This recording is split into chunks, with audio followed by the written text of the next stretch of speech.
큰 것이란 큰 것이 아닌 것과 같다는 것을 숟가락이 있음은 숟가락이 없음과 같다로 표현한 장면.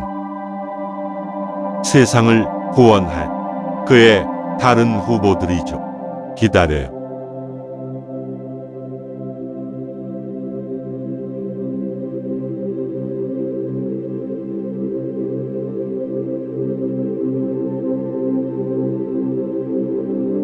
뛰게 하려고 생각하진 말아요. 그건 불가능해요. 진실만을 인식해요. 무슨 진실? 숟가락이 없다는 진실. 숟가락이 없다고? 그러면 숟가락이 아닌 나 자신이 되는 거죠.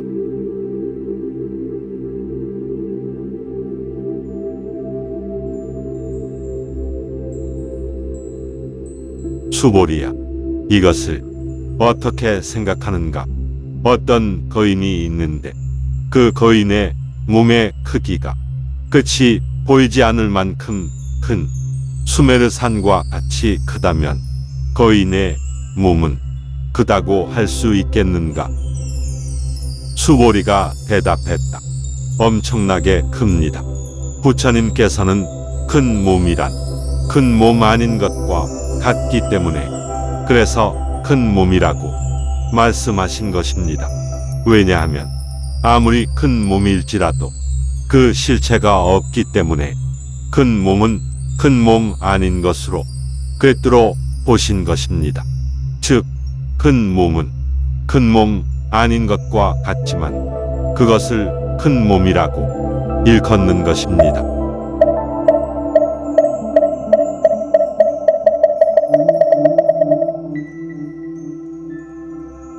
한치의 오차도 없는 과거에 의한 윤회를 정확한 기계화, 시스템화된 방식의 재생으로 표현한 장면. 인체는 120V 이상의 전기를 발생시키고 체열은 25,000 BTU가 넘어 기계들은 핵융합과 결합하여 필요한 에너지를 얻었지. 인간은 태어나는 게 아니라 길러지는 거지. 나도 오랫동안 믿지 못했어. 그러다가 직접 본 거야. 죽은 자를 액화시켜 산 자에게 주입하는 것. 끔찍하리만큼 정확한 기계들을 보면서 난 명백한 진실을 깨달았지. 영혼의 실체가 없는 그것은 아무것도 없는 것이 아니고 고정된 실체도 아니기 때문에 헤아릴 수 없는 전체를 가득히 채울 수도 있고 개미와 같은 작은 생명체 안으로 들어가서 윤회를 반복할 수도 있는 것입니다.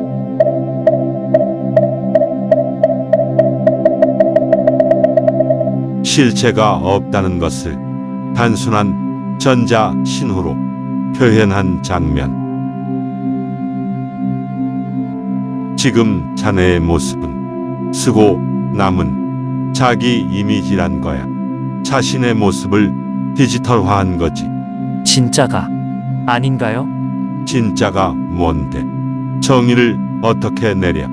촉각이나 후각, 미각, 시각을 뜻하는 거라면 진짜란 두뇌가 해석하는 전자 신호에 불과해. 이게 자네가 아는 세상이야. 바로 20세기 말의 모습이지.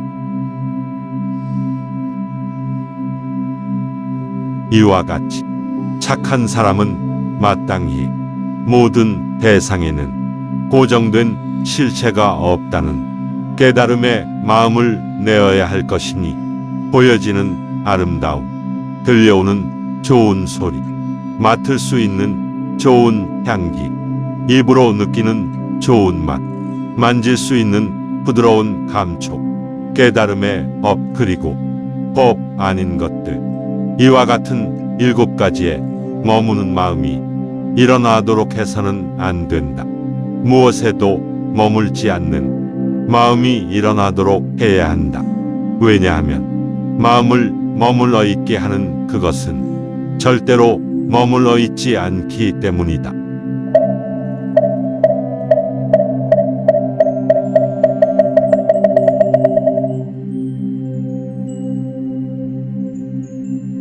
부분적인 존재가 전체적인 초월지를 받아들이는 능력은 오직 스스로의 마음에 달려 있다는 것을 표현한 장면. 내가 빠르거나 힘이 센 게 내 근육 탓일까? 여기서 내가 공기를 마시는 것일까?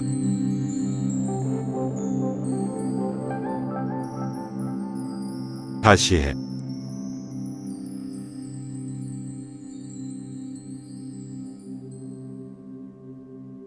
뭘 기다려? 빨라졌는데.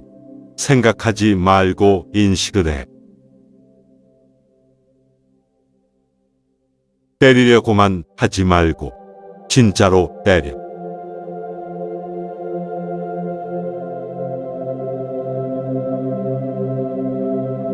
뭘 하려는 건지 알아요.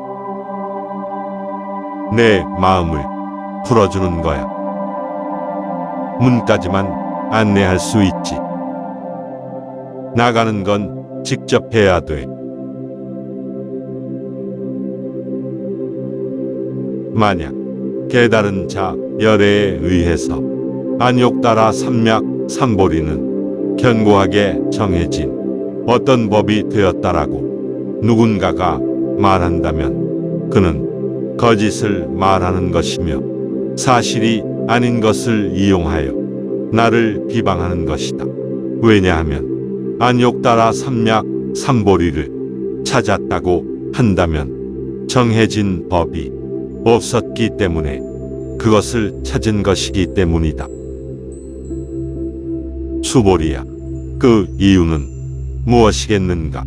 법은 법 아닌 것과 같다는 것이 열애에 의해서 설명되었기 때문이다. 그러므로 모든 법은 깨달음의 법이 되는 것이다.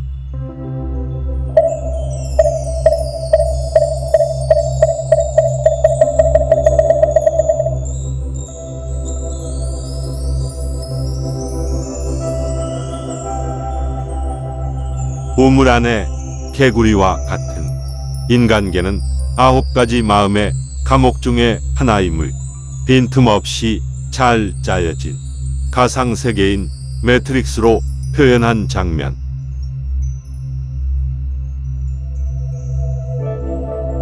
빈틈없이 잘 짜여진 가상세계를 뜻하는 매트릭스는 시스템이야.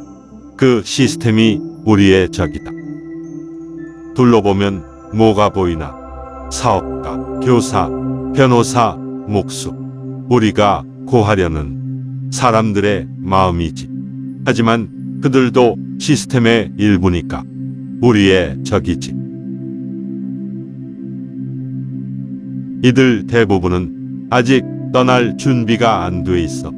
그들은 너무나도 시스템에 잘 길들여져서 시스템을 보호하려고 하지. 내 말을 듣고 있나? 자넨 곧 깨어날 거야. 운명을 믿나? 아니요. 왜지? 나 자신의 삶을 통제할 수 없으니까요. 무슨 뜻인지 알아. 뭔지는 모르지만 세상이 잘못됐다는 걸 말이야. 머리가 깨질 것처럼 자넬 미치게 만들지. 그 느낌에 이끌려온 거야. 무슨 말인지 알겠나? 매트릭스요? 그게 뭔지 알고 싶나? 매트릭스는 사방에 있어. 바로 이 방 안에도 있고 창밖을 내다봐도 있고 TV 안에도 있지. 출근할 때도 느껴지고 교회 갈 때도 세금을 낼 때도 진실을 못 보도록 마음의 눈을 가리는 세계란 말이지. 무슨 진실요? 내가 노예란 진실. 너도 다른 사람과 마찬가지로 모든 감각이 마비된 채 감옥에서 태어났지. 내 마음의 감옥.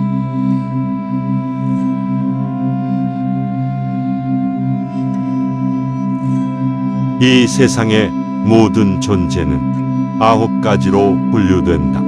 첫 번째, 강한 악업에 의해서 지옥에서 태어난 존재.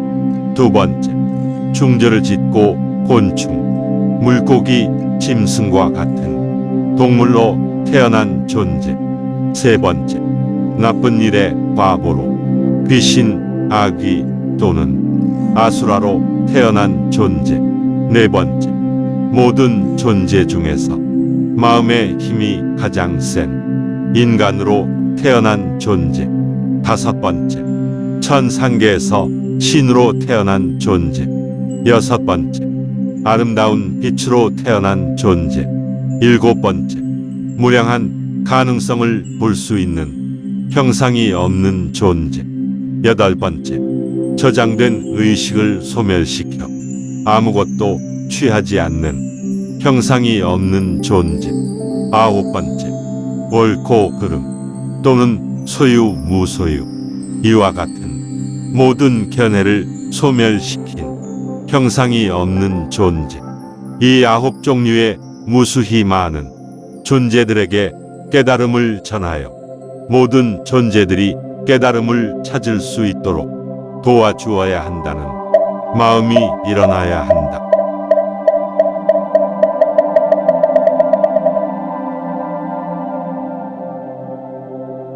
연등 부처님의 예언의 오라클의 예언으로 윤회로부터의 해탈을 통제로부터의 자유로 표현한 장면. 매트릭스가 존재하는 한 인류는 자유를 얻지 못해 오라클은 그의 재림을 예언했지. 그가 매트릭스를 파멸시키고 전쟁을 종식시킴으로써 인류를 구원할 거라고. 그래서 우린 평생 동안 매트릭스에서 그를 찾았지. 그를 찾았다고 믿었기에 내 할 일을 한 거야. 부처님께서 말씀하셨다. 그렇다. 수보리야. 실제로 어떤 법 없이 안욕따라 삼약 삼보리를 찾은 것이다.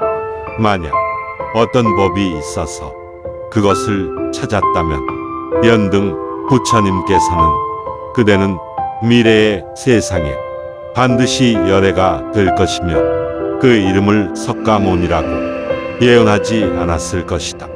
그러나 실제로 어떠한 법도 없었기 때문에 내가 안욕따라 삼약 삼보리를 찾았으며, 그러므로 연등 부처님께서 그대는 내세에 반드시 열애가 될 것이며 그 이름을 석가모니라고 예언하신 것이다. 왜냐하면 깨달은 자의 다른 명칭인 열애란 생겨나지 않는 법의 상태라는 뜻이기 때문이다. 수보리야. 생겨나지 않는 것 또는 형성되지 않는 것 또는 윤회하지 않는 것이 최상의 진리라는 것을 분명히 알아야 한다.